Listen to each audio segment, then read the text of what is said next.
The desperate search for a missing boy in Clearwater is over. It turns out he was never in any danger to begin with. Tonight, the serious charges his mother is now facing. Good evening and thanks for joining us. I'm Woody Ryan. And I'm Jamison Euler. That boy's mother just recanted her story after she originally told Clearwater police her 3-year-old son was in the back seat of a stolen car, setting off a frantic search. That car was stolen from a home on Boylan Avenue. It crashed 10 miles away on US 19 near Curlew Road.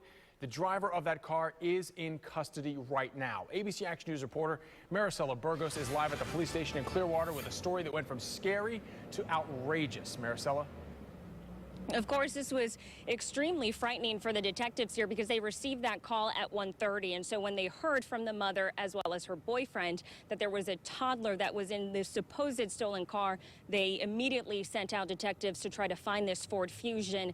Luckily, there was a GPS tracking device in that car, and so that's how they were able to track down that car, following it on US 19, going the wrong way before it crashed. And as you mentioned, detectives did take that person into custody. The chief told me that this story was bogus from the beginning, that the child was never in that car. That child was actually at daycare in Pinellas Park, and that this stems from some sort of drug deal. And so they're still sorting through the pieces of information, still trying to figure out what truly happened here. But we do know the mother of that child will face charges for making a false report, as well as her boyfriend, and the driver of that car that ended up crashing will also face charges. And as I mentioned, the chief says that this is just bogus.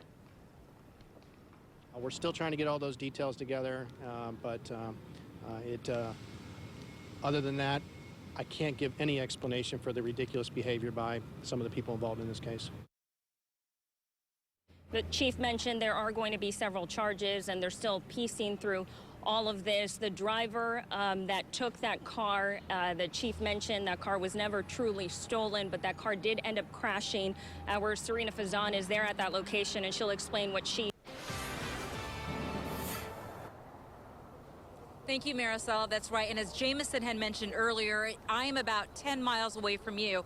Let me give you a picture of where I am. We are just south of Curlew Road on US 19. And just about 15 minutes ago, that Ford Fusion driven by that man was towed away from the scene. But if you walk with me over here, you can see where that car slammed into the pole. It actually slammed into the sign. Hopefully we can go to some video of that car that we took, and you could see that it is pretty damaged. You can also see a car seat in that car. We do know that the man, though, according to Clearwater police, was not seriously injured. Once again, the car was towed from here. It was towed by a towing company, but under the directive of the sheriff's office, actually, not even Clearwater police. We are monitoring this story, and of course, we'll keep you updated on anything that we learn. Reporting live from Clearwater, I'm Serena Fazan, ABC Action News.